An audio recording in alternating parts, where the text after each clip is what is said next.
Salve camaradas, tudo bem? O tema do vídeo de hoje é: por que o Brasil não investe no setor aeroespacial? Um diálogo com Sérgio Sacani.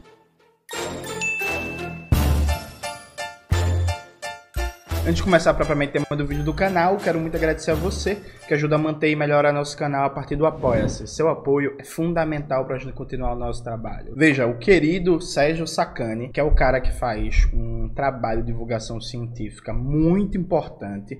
Eu, inclusive, em breve, posso estar lá no podcast dele, não vou adiantar nada, mas a gente já está conversando aí com a produção. A próxima vez que eu for para São Paulo, eu colar no podcast. É um cara que eu admiro, que eu assisto as entrevistas. Eu já fiz uma reação aqui, inclusive, de uma entrevista do Miguel Nicoleles, que é um grande brasileiro, uma grande mente, com o Sérgio Sacani. E aí, o Sacani, ele entrou nesse debate, né, que muito gerado pelos ataques do Elon Musk, o Brasil e tudo que está por trás disso. Já tem vídeo no canal sobre o tema, coloca na tela, Maxwell, por favor. E aí o Sérgio fez um comentário que eu acho importante a gente pensar aqui no comentário que o Sérgio fez. É um debate, uma crítica construtiva ao querido Sérgio. Eu espero que ele veja e quando eu for no podcast dele a gente possa debater isso com mais profundidade, que eu acho que é um tema central para o povo trabalhador, para a nossa soberania nacional e para a estratégia, inclusive, da Revolução Brasileira, do socialismo no Brasil. Vamos ver aqui o comentário do Sérgio, né? Sérgio, ele retweetou uma postagem do jornalista o Renato Souza, que diz o seguinte: o Brasil não vai investir na área espacial. Faça o seguinte exercício. Faça um levantamento dos últimos 10 anos do orçamento da AIB, Agência Espacial Brasileira, e some todos os valores. E aí olhe para os números e pense se existe a menor chance de se investir na área espacial no Brasil. Não tem, não é do interesse de nenhum político. Eles não sabem falar sobre a área espacial. Com isso, não convence a base eleitoral e assim não aprova um orçamento para esse investimento. O Brasil vai ficar de fora desse debate. A astropolítica vai dominar o mundo, se é que já não dominou, e ninguém aqui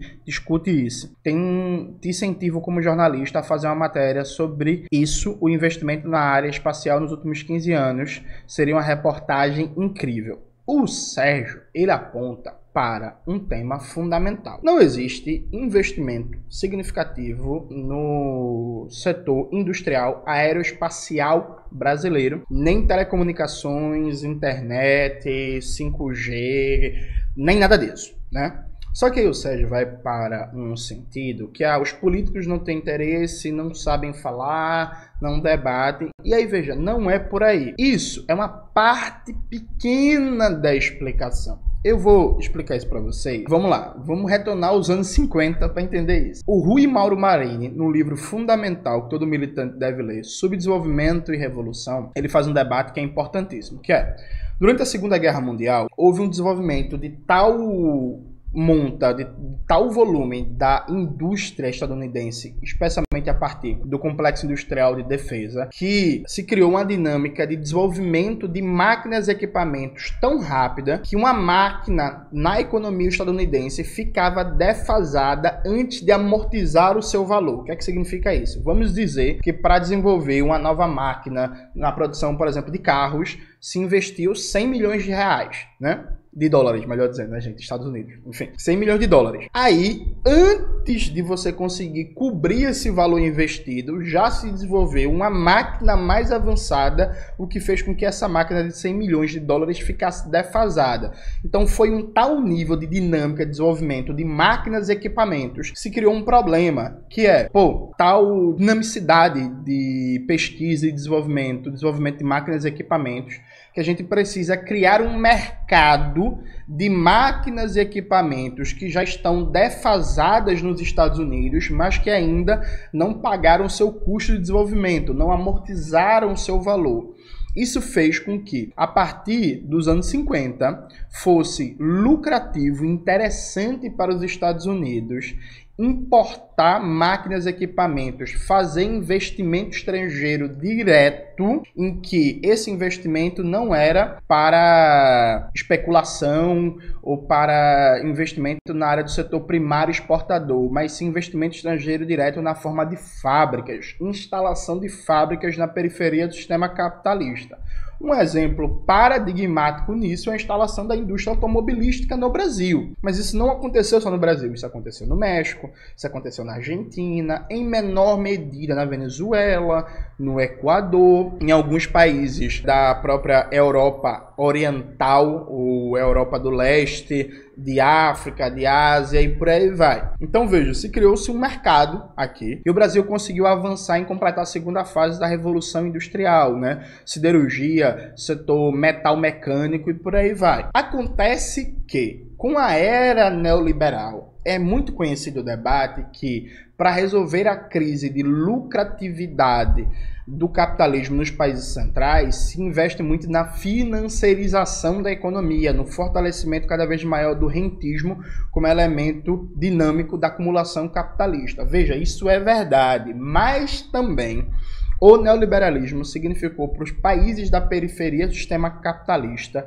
o que o Jaime Osório chama de um novo padrão de especialização produtiva, ou seja, aquela industrialização periférica e dependente que vários países conheceram nos anos 50, 60 e 70, em que o Brasil é um caso paradigmático no mundo, presta atenção, no mundo, o Brasil é um caso paradigmático, essa industrialização ela passou a ser combatida. Então a estratégia neoliberal na periferia do sistema capitalista significou a destruição do parque industrial nacional, muito centrado, inclusive, em capital estatal, em empresas estatais. A gente sabe que o neoliberalismo significou privatização em massa de empresas, né? Todo mundo meio que já ouviu falar disso, é mais ou menos conhecido e tal.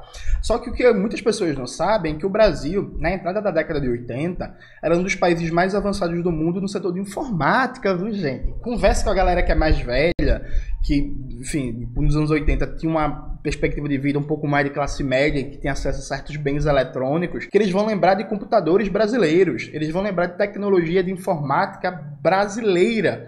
O Brasil era um dos 10 países do mundo que mais tinha avanços no setor de internet, atenção, inclusive no setor aeroespacial. O programa espacial brasileiro era significativo, claro.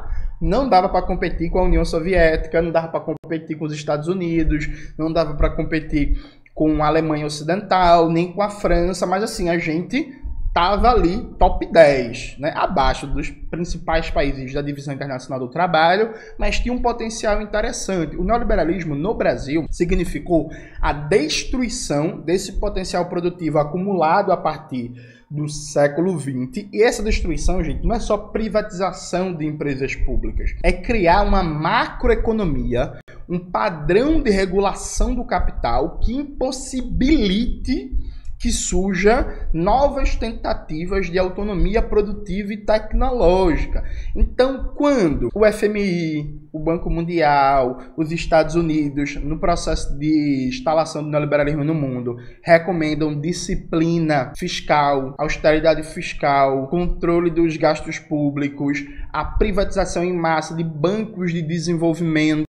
Então, os bancos estaduais de desenvolvimento, por exemplo, saíram em massa sendo privatizados. O Bandep, em Pernambuco, o Banestado, no Paraná, o Banespa, em São Paulo, o Banerj, no Rio de Janeiro, e por aí vai. Os bancos estaduais saíram sendo privatizados e se criou padrões de regulação macroeconômico em que, desde um ponto de vista da dinâmica econômica brasileira, é muito difícil, quiçá impossível, você começar do zero uma empresa que tem perspectivas de ter um papel protagonista no desenvolvimento da ciência e tecnologia a partir da dinâmica da economia nacional brasileira. Isso se reverte, gente, em várias coisas. A gente teria que fazer um debate sobre política monetária do Banco Central, um debate sobre política fiscal, um debate sobre taxa de juros no Brasil, um debate sobre crédito para a indústria e inovação, um debate sobre o papel das universidades, um debate que é triste a situação que a gente vive, que foi esquecido, sobre lei de patentes. Lei de patentes. O Darcy Ribeiro, no livro Brasil como um Problema, chamou a lei de patentes do governo FHC da lei de patente mais entreguista do mundo, imposta ao Congresso brasileiro e ao governo brasileiro com cumplicidade do FHC pelo governo Bill Clinton. A lei de patentes do FHC, gente, está vigente até hoje, viu? Nenhum presidente ou presidenta enfrentou o sistema de patentes instalado no Brasil por FHC, que segundo esse Ribeiro, o mais entreguista do mundo e consolida a posição do Brasil como um mero consumidor de tecnologia e não produtor de tecnologia. E aí, tem também um debate muito longo para a gente fazer, que é, bicho, a partir do momento que se consolida o Plano Real no Brasil, o Plano Real, ele é a forma histórica de consolidação do neoliberalismo no nosso país. Porque a partir do Plano Real, a economia brasileira ela tem dois eixos centrais de acumulação. O novo padrão de especialização produtiva, em que o Brasil é cada vez mais um fornecedor de matérias-primas dentro da divisão internacional do trabalho. Vamos lembrar que quem criou a Lei Candir, a lei que isenta de imposto na exportação produtos primários, como soja e minério e petróleo bruto, foi a FHC. Isso não é coincidência. A Lei Candir, que foi constitucionalizada agora na reforma tributária aprovada pelo governo Lula, apresentada por Fernando Haddad. Isso não é coincidência. Então, consolida-se um novo padrão de especialização produtiva e um padrão rentista na economia, em que consistentemente o Brasil tem as maiores taxas de juros do mundo, mais de 30 anos, e há uma hiperconcentração do mercado bancário. Então, você quer acumular capital no Brasil, os três principais vetores do ponto de vista interno é o rentismo e o padrão primário exportador, e do ponto de vista externo, mas não entender esse externo como de fora, do ponto de vista externo no sentido de quem comanda são os monopólios estrangeiros, e a apropriação de riqueza, seja riqueza natural, seja riqueza do ponto de vista do trabalho, do suor da classe trabalhadora pelos monopólios estrangeiros. Então é que os setores primários exportadores, renda da terra, mineração, agronegócio, exploração de petróleo bruto e por aí vai, né? Setor primário exportador, rentismo e monopólios estrangeiros, cimentando esse bloco de classes soldado a partir do Plano Real. Então veja, o fato de os políticos, os partidos não debaterem investimento estratégico em ciência e tecnologia, o fato de não ser tomado como um problema nacional, a gente não ter um sistema nacional de inovação, o fato do Brasil não ter protagonismo nenhum na geração de patentes, o fato... Veja, gente, o negócio é tão grave, mas tão grave, mas tão grave, só para vocês entenderem do que a gente está falando. Quando a Vale do Rio Doce foi privatizada, a Vale tinha todo o mapa geológico do Brasil. Perfeito? Isso foi entregue de graça numa operação criminosa durante o governo FHC. E hoje não é exagero afirmar que uma empresa privada como a Vale do Rio Doce tem um conhecimento geológico sobre o Brasil maior do que o Estado brasileiro. Vocês percebem a dimensão de entreguismo, a dimensão de negação da soberania nacional, a dimensão de subordinação do país aos interesses do capital estrangeiro com o apoio da burguesia interna? Então veja, todo esse processo de acabar com qualquer possibilidade de o Brasil disputar um papel de protagonista na divisão internacional do trabalho e de ser um produtor relevante no mundo de tecnologia, isso foi posto pelo neoliberalismo, muito bem sintetizado num livro. Veja, o livro está no site do PT, viu, gente? Todo mundo pode ler, que é O Brasil Privatizado, de Aloysio Biondi. Está no site da Fundação Perseu Abramo. Leiam lá, vocês vão ver. Gente, assim, é assustador o que foi feito nesse país em termos de destruição das riquezas.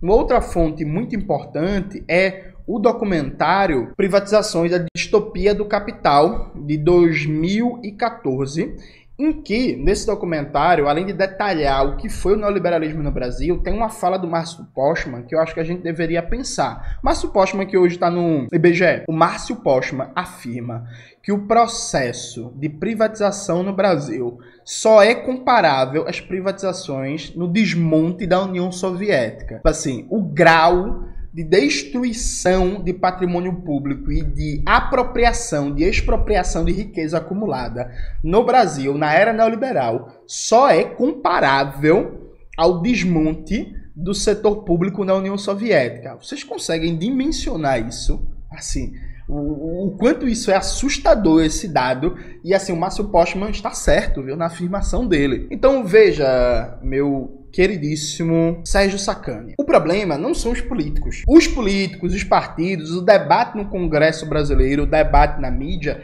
ele é um reflexo de uma infraestrutura econômica, que foi consolidado uma dinâmica neoliberal de reprodução do capitalismo dependente, em que qualquer projeto de industrialização periférica foi destruído, inclusive o debate sobre soberania nacional, sobre nacionalismo revolucionário, sobre imperialismo, foi banido do debate público brasileiro, e que a gestão da barbárie neoliberal, seja numa versão de direita, seja numa versão de esquerda, é o que está colocado. Teve muita gente que surtou quando eu disse que o presidente Lula era neoliberal. As pessoas, algumas, não assimilaram a profundidade disso, que a gente foi instalado um modelo de reprodução neoliberal no Brasil.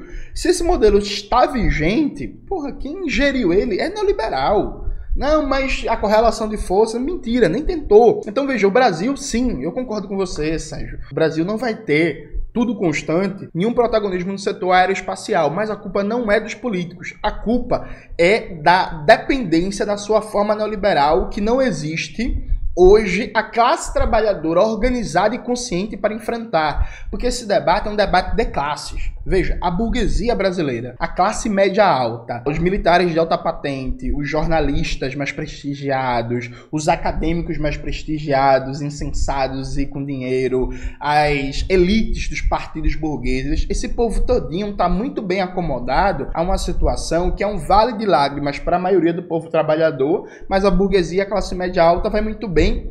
Obrigado. Então, assim, o enfrentamento à dependência no Brasil é um enfrentamento da classe trabalhadora. O enfrentamento à dependência significa revolução brasileira, percebe? Veja, não vai sair da burguesia brasileira, não vai sair dos partidos políticos que estão aí colocados, não vai sair das lideranças aí colocadas, nenhum projeto nacional e revolucionário que enfrente a dependência e faça com que o Brasil tenha condições de disputar protagonismo global, desenvolvimento de tecnologias de ponta e que tenha um investimento permanente e sistemático em setores como tecnologia aeroespacial. Isso não vai acontecer na dinâmica hoje de reprodução do capitalismo brasileiro e do seu sistema político burguês. Então, assim, o problema não é só os políticos. O problema não é só o que dá voto, o que deixa de dar voto. Isso é a manifestação de uma determinação mais profunda. Veja, eu já falei isso em vídeos do canal. Eu falo isso, aliás, há anos. E reforço isso desde que começou o governo Lula 3. Veja, gente, não vai ter neoindustrialização nenhuma. Não vai ter transição energética nenhuma.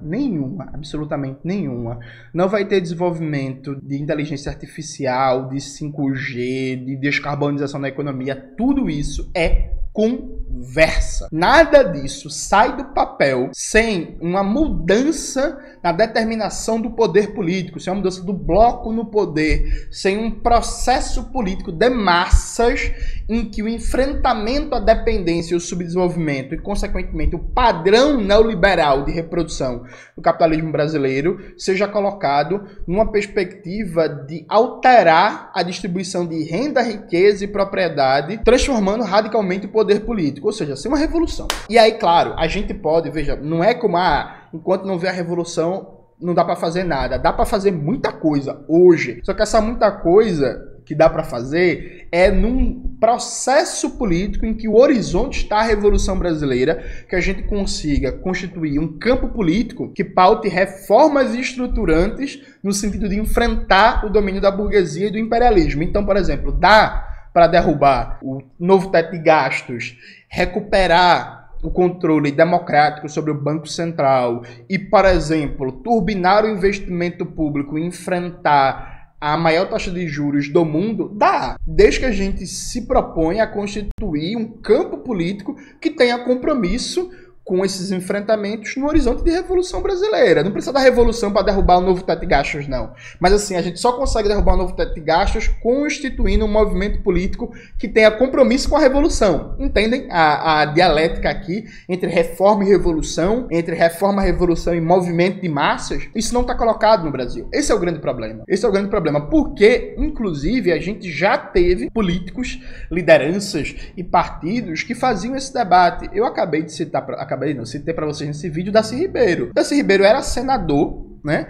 E ele fez uma duríssima crítica à lei de patentes do FHC, né? O partido dele na época, o PDT, né, também estava ali no enfrentamento. Só que isso não foi respaldado por um movimento de massas em ofensiva que desse base ao senador Darcy. Então Darcy fez o enfrentamento, fez o debate, tinha voto, essa perspectiva nacionalista. O Darcy foi muito bem votado para o Senado, a propósito. Só que não basta só ter voto e ter figuras políticas, que inclusive tem hoje no cenário político brasileiro. São poucas, mas pô, a gente tem, por exemplo, um Glauber Braga, que faz um debate fantástico sobre soberania nacional e empresas públicas. Só que não basta só ter voto, ter partidos, ter figuras. A gente precisa de uma compreensão estrutural, radical, histórica sobre o lugar do Brasil no sistema capitalista mundial, sobre a dependência, sobre o subdesenvolvimento, sobre o que é que significa o neoliberalismo na conjuntura brasileira e o projeto político para enfrentar esse estado de coisas, que é a Revolução Brasileira. Aí sim, a gente vai poder desenvolver um sistema nacional de inovação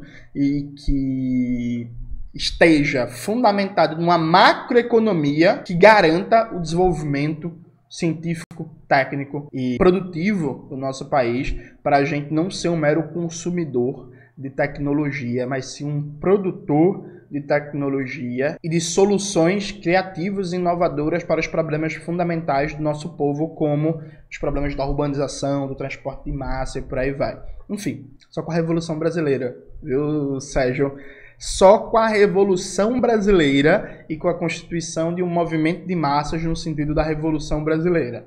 Mas isso aí a gente pode debater melhor quando eu tiver a honra e o prazer de estar aí conversando com você. É isso, galera. Espero que vocês tenham gostado do vídeo de hoje do canal. Não se esqueça de se inscrever no canal, ativar o sininho, curtir esse vídeo, compartilhar, tudo isso que vocês já sabem. Um beijo e até a próxima.